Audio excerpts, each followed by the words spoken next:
사도행전 7장 23에서 43절 말씀입니다. 나이가 40이 되매 그 형제 이스라엘 자손을 돌볼 생각이 나더니 한 사람이 원통한 일 당함을 보고 보호하여 압제받는 자를 위하여 원수를 갚아 애굽 사람을 쳐 죽이니라. 그는 그의 형제들이 하나님께서 자기의 손을 통하여 구원해 주시는 것을 깨달으리라고 생각하였으나 그들이 깨닫지 못하였더라. 이튿날 이스라엘 사람끼리 싸울 때에 모세가 와서 화해시키려 하여 이르되 너희는 형제인데 어찌 서로 해치느냐 하니 그 동물을 해치는 사람이 모세를 밀어뜨려 이르되 누가 너를 관리와 재판장으로 우리 위에 세웠느냐? 내가 어제는 애굽 사람을 죽임과 같이 또 나를 죽이려느냐 하니 모세가 이 말 때문에 도주하여 미디안 땅에서 나그네 되어 거기서 아들 둘을 낳으니라. 40년이 참에 천사가 시내산 광야 가시나무 떨기 불꽃 가운데서 그에게 보이거늘 모세가 그 광경을 보고 놀랍게 여겨 알아보려고 가까이 가니 주의 소리가 있어 나는 내 조상의 하나님 즉 아브라함과 이삭과 야곱의 하나님이라 하신대. 모세가 무서워 감히 바라보지 못하더라. 주께서 이르시되 내 발의 신을 벗으라. 내가 서 있는 곳은 거룩한 땅이니라. 내 백성이 애굽에서 괴로움 받음을 내가 확실히 보고 그 탄식하는 소리를 듣고 그들을 구원하려고 내려왔노니 이제 내가 너를 애굽으로 보내리라 하시니라. 그들의 말이 누가 너를 관리와 재판장으로 세웠느냐 하며 거절하던 그 모세를 하나님은 가시나무 떨기 가운데서 보이던 천사의 손으로 관리와 속량하는 자로서 보내셨으니 이 사람이 백성을 인도하여 나오게 하고 애굽과 홍해와 광야에서 40년간 기사와 표적을 행하였느니라. 이스라엘 자손에 대하여 하나님이 너희 형제 가운데서 나와 같은 선지자를 세우리라 하던 자가 곧 이 모세라. 시내산에서 말하던 그 천사와 우리 조상들과 함께 광야 교회에 있었고 또 살아있는 말씀을 받아 우리에게 주던 자가 이 사람이라. 우리 조상들이 모세에게 복종하지 아니하고자 하여 거절하며 그 마음이 도리어 애굽으로 향하여 아론도로 이르되 우리를 인도할 신들을 우리를 위하여 만들라. 애굽 땅에서 우리를 인도하던 이 모세는 어떻게 되었는지 알지 못하노라 하고 그때에 그들이 송아지를 만들어 그 우상 앞에 제사하며 자기 손으로 만든 것을 기뻐하더니 하나님이 외면하사 그들을 그 하늘의 군대 섬기는 일에 버려두셨으니 이는 선지자의 책에 기록된 바 이스라엘의 집이여 너희가 광야에서 40년간 희생과 제물을 내게 드린 일이 있었느냐? 몰록의 장막과 신 레판의 별을 받들었으며 이것은 너희가 절하고자 하여 만든 형상이로다. 내가 너희를 바벨론 밖으로 옮기리라 함과 같으니라.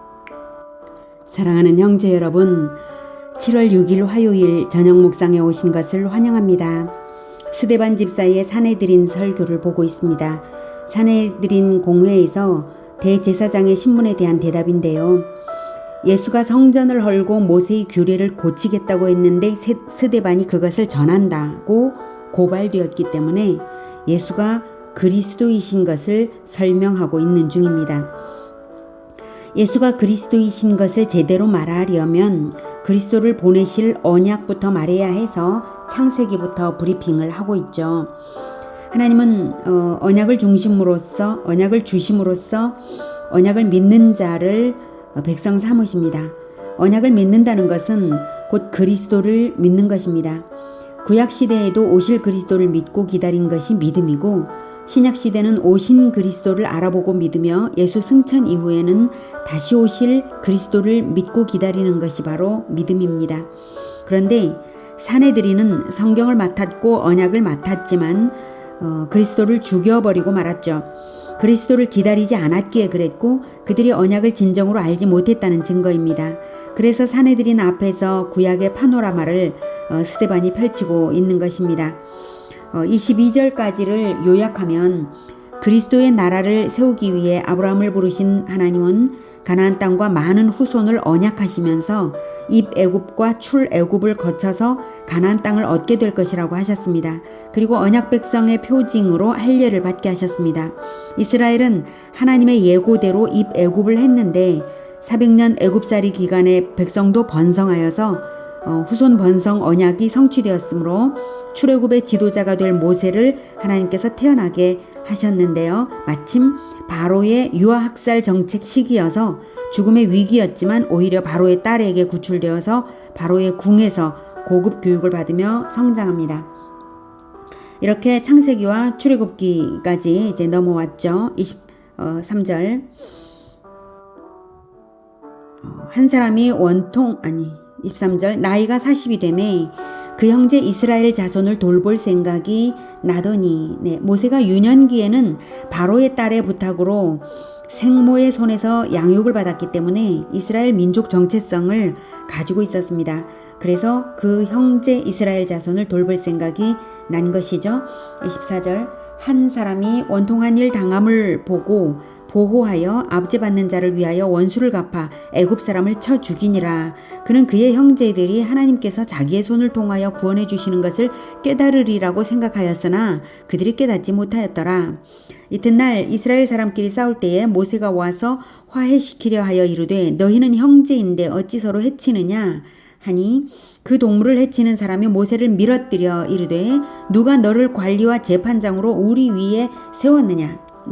누가 너를 관리와 재판장으로 우리 위에 세웠느냐라고 배척받았지만 훗날 모세는 정말로 하나님께서 세우셔서 관리와 재판장으로 사역을 하죠. 다만 이때는 아직 하나님의 때가 아니었던 것입니다. 그리고 24절에서 한 사람 원수를 갚아 애굽 사람을 쳐 죽인 일도 하나님의 방법은 아니었던 것입니다. 28절. 네가 어제는 애굽 사람을 죽임과 같이, 그 이스라엘 사람이 말하는 거죠. 애굽 사람을 죽임과 같이 또 나를 죽이려느냐 하니 모세가 이 말 때문에 도주하여 미디안 땅에서 나그네 되어 거기서 아들 둘을 낳으니라. 40년이 참에 천사가 시내산 광야 가시나무 떨기 불꽃 가운데서 그에게 보이거늘. 이렇게 모세는 연단이 필요해서 40년 연단을 받았던 것임을 40년이 참회라는 표현에서 느낄 수 있습니다. 하나님은 모세의 출생과 구출과 교육과 성장과 애굽으로부터의 분리 그리고 연단 모든 과정을 섭리하고 계셨던 것입니다. 섭리하시는 이유는 물론 이스라엘을 구원하시기 위한 것이고요. 언약을 성취하시려는 것입니다. 모세를 사용하여서 언약을 성취하시려는 것입니다. 천사가 시내산 광야 가시나무 떨기 불꽃 가운데서 그에게 나타났는데요. 여기서 천사는 출애굽기 3장 2절에는 하나님의 사자라고 기록되었고요. 성육신 하시기 이전에 하나님의 아들 그리스도이십니다. 그것을 알 수 있는 근거는 출애굽기 3장 4절에 있습니다. 볼게요. 여호와의 사자가 떨기나무 가운데로부터 나오는 불꽃 안에서 그에게 나타나시니라. 여기서는 여호와의 사자라고 하죠. 그가 보니 떨기나무에 불이 붙었으나 그 떨기나무가 사라지지 아니하는지라. 이에 모세가 이르되 내가 돌이켜 가서 이 큰 광경을 보리라. 떨기나무가 어찌하여 타지 아니하는고 하니 그때에 여호와께서 그가 보려고 돌이켜 오는 것을 보신지라. 하나님이 떨기나무 가운데서 그를 불러 이르시되 모세야 모세야 하심에 그가 이르되 내가 여기 있나이다. 하나님이 이르시되 이리로 가까이 오지 말라. 네가 선 곳은 거룩한 땅이니 내 발에서 신을 벗으라. 이렇게 2절에서는 여호와의 사자가 떨기나무 불꽃 안에서 나타나셨다고 했는데 4절에서는 동일한 떨기나무 가운데서 하나님이 모세를 부르시죠. 여기서 여호와께서 그가 오는 것을 보시고 이렇게 하고요. 그리고 여기는 하나님이 임재하신 곳이라는 의미로 네가 선 곳은 거룩한 땅이니 내 발에 신을 벗으라 이러시죠. 이와 같이 구약 성경에서는 여호와의 사자라는 표현으로 성자 예수님이 자주 등장하십니다. 아브라함에게 이삭을 번제로 드리는 순간 멈추게 하고 그에게 축복을 주신 것도 여호와의 사자입니다. 거기서도 여호와 하나님과 여호와의 사자가 함께 등장을 하고요. 지금 이 장면에서도 그렇습니다. 성자 하나님이 아니시면 할 수 없는 일을 하는 거죠. 아브라함에게 이삭을 번제로 드리는 것을 멈추게 하고 축복을 주신 것, 이거 하나님의 아들 아니면 천사가 감히 할 수 없는 일을 지금 하는 거죠. 여기에서도 지금 천사가 감히 할 수 없는 말들을 하고 있습니다. 그래서 스데반이 말하고 있는 천사는 바로 여호와의 사자, 예수 그리스도인 것입니다. 이렇게 모세에게 나타나신 분은 성부 하나님과 성자 예수님께서 연합으로 부르시고 나타나신 것입니다. 그리고 떨기나무 불꽃 가운데서 나타나신 의미는 이스라엘의 고난 중에 함께 계신 분이시라는 뜻입니다. 이렇게 성자 예수님은 신약의 사람의 몸을 입어서 태어나시기 이전에 구약 성경에도 많이 등장을 하십니다. 다시 사도행전으로 돌아가죠. 31절 모세가 그 광경을 보고 놀랍게 여겨 알아보려고 가까이 가니 주의 소리가 있어. 여기서도 주의 소리라고 말하죠. 아까 30절에 천사라고 번역된 것이 실은 하나님의 사자 즉 주 예수 그리스도이심을 말하는 것입니다. 32절 나는 내 조상의 하나님 즉 아브라함과 이삭과 야곱의 하나님이라 하신데 모세가 무서워 감히 바라보지 못하더라. 내 조상의 하나님이라고만 하지 않으시고 아브라함과 이삭과 야곱의 하나님이라고 하시는 것은 아브라함과 이삭과 야곱에게 언약을 주신 하나님으로서 언약을 이루기 위해 너를 불렀다는 의미입니다. 그러므로 반드시 언약을 이루시는 하나님이심을 나타낼 때에 이렇게 말씀을 하시는 것입니다. 이렇게 말씀하시는 하나님 곁에 천국에 하나님 곁에 아브라함도 있고 이삭도 있고 야곱도 있지 않겠습니까? 자, 33절 주께서 이르시되 내 발에 신을 벗으라. 내가 서 있는 곳은 거룩한 땅이니라. 방금 말씀드린 것처럼 주라고 하시고 하나님의 임재라는 의미로 내가 서 있는 곳은 거룩한 땅이라고 하십니다. 성자 예수님이시죠. 34절 내 백성이 애굽에서 괴로움 받음을 내가 확실히 보고 그 탄식하는 소리를 듣고 그들을 구원하려고 내려왔노니 이제 내가 너를 애굽으로 보내리라 하시니라. 내려왔노니 구원하려고 내려오시는 역할은 성자 예수님의 사역이십니다. 구약시대 이스라엘과도 내려오셔서 동행하신 것을 우리가 믿음으로 알아야 합니다. 35절 그들의 말이 누가 너를 관리와 재판장으로 세웠느냐 하며 거절하던 그 모세를 하나님은 가시나무 떨기 가운데서 보이던 천사의 손으로 여기서는 천사의 손으로라고 하죠. 여호와의 사자의 손으로 즉 주 그리스도의 손으로 관리와 속량하는 자로 보내셨으니 여기서 속량하는 자로 보내셨다라고 했는데요. 속량하는 것은 우리를 죄에서 속량하시는 것은 바로 예수 그리스도의 사역이죠. 그 동일한 속량하는 자라는 말을 표현을 쓰고 있습니다. 바로 모세가 예수 그리스도의 예표라는 것을 알 수 있습니다. 36절 이 사람 모세가 백성을 인도하여 나오게 하고 애굽과 홍해와 광야에서 40년간 기사와 표적을 행하였느니라. 모세의 인생을 들여다보면 예수 그리스도의 생애와 비슷합니다. 그리스도를 예표하기 위해 그의 인생을 하나님이 조직하신 것입니다.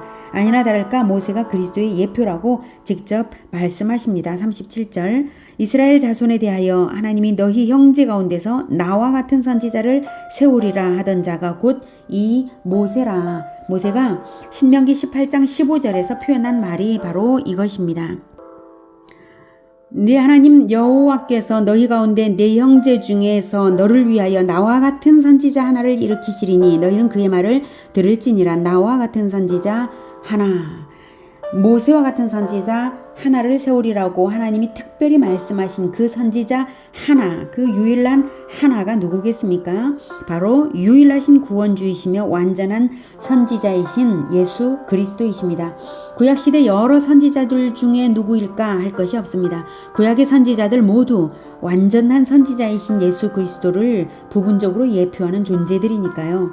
자, 38절 시내산에서 말하던 그 천사와 예수 그리스도와 우리 조상들과 함께 광야교회에 있었고 이 광야교회는 구약 이스라엘 백성 총회를 말합니다.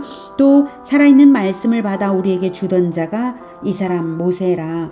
이렇게 하나님께서 조상적부터 주신 언약을 이루시고 구원하시고자 탄생시키시고 성장시켜 보내신 그리스도와도 같은 구원자 모세에 대하여 정작 이스라엘은 얼마나 대항을 했는지 모릅니다. 39절 우리 조상들이 모세에게 복종하지 아니하고자 하여 거절하며 그 마음이 도리어 애굽으로 향하여 아론더러 이르되 우리를 인도할 신들을 우리를 위하여 만들라. 애굽 땅에서 우리를 인도하던 이 모세는 어떻게 되었는지 알지 못하노라 하고 그때 그들이 송아지를 만들어 그 우상 앞에 제사하며 자기 손으로 만든 것을 기뻐하더니 네, 이렇게 모세에게 대항하는 이유가 무엇이었겠습니까? 하나님의 언약을 믿지 않았기 때문입니다. 그렇게 많은 표적을 보고서도 그리고 이미 구원을 받은 언약 공동체 안에 몸은 담고 있으면서도 언약을 믿지 않았기 때문에 모세에게 대항했습니다. 마찬가지로 예수님을 죽인 그들도 하나님의 언약을 모르기 때문에 예수 그리스도를 죽인 것입니다. 그들이 대제사장일지라도 그들이 종교의 지도자들일지라도 그들은 언약을 몰랐습니다. 언약을 믿지 않았습니다. 언약을 믿었다면 예수 그리스도를 알아봤겠죠. 자, 42절.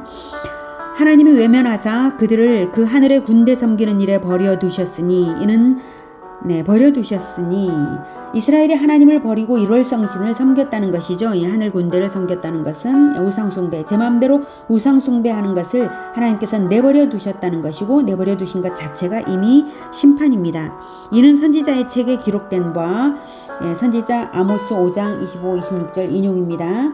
기록된 바 이스라엘의 집이여 너희가 광야에서 40년간 희생과 제물을 내게 드린 일이 있었느냐? 몰록의 장막과 신 레판의 별을 받들었으며 이것은 너희가 절하고자 하여 만든 형상이로다. 내가 너희를 바벨론 밖으로 옮기리라 함과 같으니라. 네. 아모스 5장 25, 26절 인용인데 이스라엘의 우상숭배 행위를 하나님께서 책망하신 말씀입니다. 확인은 생략할게요. 그만큼 언약 백성 이스라엘이 언약을 배반한 역사가 오래고 아주 질깁니다. 하나님은 오래 참으시지만 반드시 심판을 하시는 분이시기에 언약을 배반한 이스라엘을 말씀하신 대로 바벨론에 멸망당하게 했고 포로로 잡혀가게 하셨고 70년 노예 생활을 한 후에야 돌아오게 하셨습니다. 오늘은 스데반의 설교 중 언약에 신실하신 하나님과 신실함이 없는 이스라엘을 보았습니다. 하나님은 언약에 신실하셔서 치밀한 구원 사역을 하셨는데도 이스라엘은 배반의 역사였습니다. 몸은 언약 공동체 안에 있으나 모세가 받아 전한 살아있는 말씀을 버림으로써 언약을 배반한 결과 바벨론 포로 70년의 징벌을 받은 사실을 우리는 기억해야 합니다. 우리가 교회에 출석을 하는 것으로 언약 공동체에 몸 담고 있다 할지라도 언약을 잊어버린다면 우리도 마찬가지가 아니겠습니까? 우리에게 주신 예수님의 언약이 무엇입니까? 속히 다시 오시겠다는 것이고 새하늘과 새 땅을 주시겠다는 것입니다.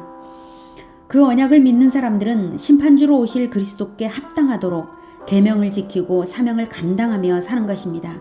언약을 결코 잊지 않고 예수님처럼 서로 사랑하라는 계명과 복음화 제자화의 사명을 실천하는 우리 모두가 되기를 축복합니다. 기도하겠습니다. 신실하신 하나님은 언약을 주셔서 우리를 불러 언약 안으로 들어오게 하셨습니다. 우리가 언약을 믿음으로 하나님의 백성이 되었사오니 하나님 우리가 언약을 결코 잊어버리지 않을 수 있도록 언약에 합당한 백성들로서 끝까지 살아갈 수 있도록 주님 도와 주시옵소서. 하나님은 신실하셔서 언약하신 것을 반드시 이루십니다. 예수님께서 신실하게 우리를 위하여 하늘 처소를 준비하시고 그리고 마침내 속히 다시 오실 것을 믿습니다. 그리고 새하늘과 새 땅이 준비되고 있는 것을 믿습니다. 우리가 예수님 다시 오실 때에 징벌을 받는 자가 아니라 보상을 받는 자로서 새하늘과 새 땅을 상속받는 그러한 자들로서 그리고 하나님 아버지께 예수 그리스도께 영광을 올려드리는 자들로서 예수님 다시 오시는 그날을 맞이할 수 있도록 주님 우리를 붙들어 성령으로 충만케 하시고 인도하여 주시옵소서. 예수 그리스도 이름으로 기도드립니다. 아멘. 이어지는 시간은 개인 기도 시간입니다.